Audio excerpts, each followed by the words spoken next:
Hello everybody. Today I am going to show Excel. তো লেসনগুলো বাংলায় বলছি। আপনারা কেমন আছেন সবাই?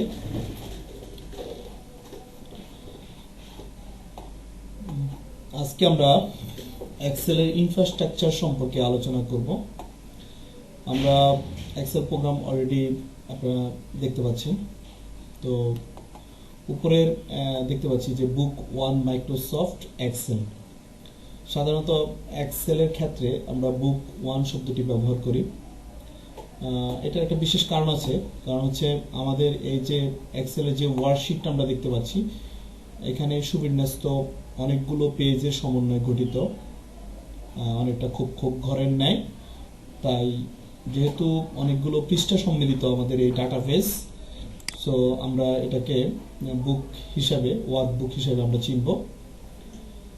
এখানে আগের মতোই অন্যান্য অফিস প্রোগ্রামের মতোই আমরা এখানে অফিস বাটন দেখতে পাচ্ছি। এটা হচ্ছে মেনুবারে home, insert, page layout, formulas. অন্য যে কোনো প্রোগ্রাম অর্থাৎ ওয়ার্ডের সাথে পার্থক্য হচ্ছে ফর্মুলার সাথে। এখানে আমরা ফাংশনগুলোকে খুব সুবিন্যস্তভাবে সুন্দরভাবে 2007 ভার্সনে দেওয়া আছে, আমরা দেখতে পাচ্ছি। তারপরে হচ্ছে ডেটা মেনুতে আমরা দেখতে পাচ্ছি ডেটার অনেকগুলো কাজ আছে, ফর্ম অফ অ্যাক্সেস, তারপরে হচ্ছে ফ্রম ওয়েব, তারপরে ফ্রম টেক্সট ইত্যাদি। রিভিউ মেনু দেখতে পাচ্ছি, রিভিউ মেনুর আন্ডারে স্পেলিং এন্ড গ্রামার দেখতে পাচ্ছি। এখানে প্রোটেক্ট শিট, তারপর হচ্ছে প্রোটেক্ট ওয়ার্ক বুক এবং শেয়ার বুক ইত্যাদি দেখতে পাচ্ছি। ভিউ মেনুর অধীনে আমরা দেখতে পাচ্ছি যে নর্মাল পেজ লেআউট এবং পেজ ব্রেক প্রিভিউ, আমরা এই বিষয়গুলি এখানে লক্ষ্য করতেছি, এবং ম্যাক্রোজ অলসো। তো এখানে বেসিক্যালি হচ্ছে যে এটি যেটি দেখতে পাচ্ছি আমরা কাছে মিলেই প্রদর্শন হচ্ছে নেম বক্স, আমরা দেখতে পাচ্ছি A1, দ্যাট মিনস আমার অবস্থান কোথায় সেটি আমরা এই বক্সের সাহায্যে আমরা বুঝতে পারবো। এটি হচ্ছে ফর্মুলার অংশ। আমরা ফর্মুলার ক্ষেত্রে ইনসার্ট ফাংশনকে ব্যবহার করে আমরা কাজটি করে নিতে পারবো। আমরা দেখতে পাচ্ছি যে এখানে ক্লিক করার সাথে সাথে অটোমেটিক্যালি আমাদের ইকুয়াল সাইনটি আগে চলে আসতেছে, অর্থাৎ ডিফল্ট এখানে সমান সমান চিহ্নটি ব্যবহার করে আমাদেরকে কাজটি সম্পন্ন করতে হবে। তো এখানে আমরা দেখতে পাচ্ছি যে আমাদের যে ABCD প্রত্যেকটি কলাম দেখতে পাচ্ছি আমরা এক্সেলের। এরকম এক্সেলের মোটামুটি অনেকগুলো কলাম বিশিষ্ট হয়ে থাকে এক্সেল শিটটি।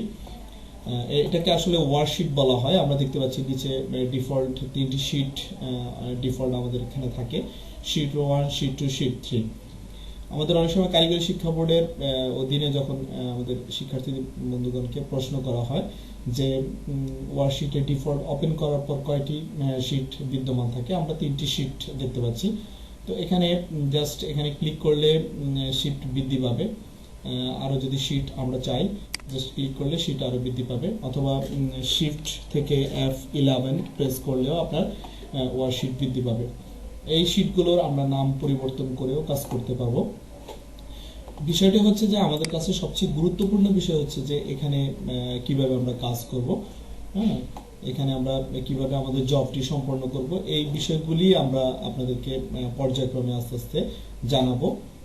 তো বেসিক্যালি হচ্ছে যে আমরা আগে আমাদের যে বিষয়টি জানতে হবে সেটি হচ্ছে যে এখানে কলাম সংখ্যা কত, রো সংখ্যা কত, এই বিষয়টি আমাদের জানা অত্যন্ত প্রয়োজন।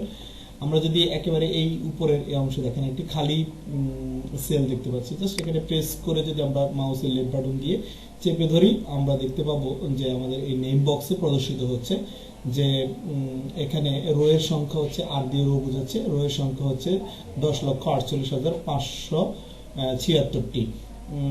তারপর হচ্ছে কলামের সংখ্যা হচ্ছে 16,384টি। এটি আমাদেরকে অনেক সময় মেমোরাইজ করে রাখতে হয়, কারণ অনেক সময় বোর্ডে এই ধরনের কোশ্চেনগুলো আসে। তো সেই ক্ষেত্রে আমরা তড়িৎ অ্যান্সার প্রদান করতে পারবো।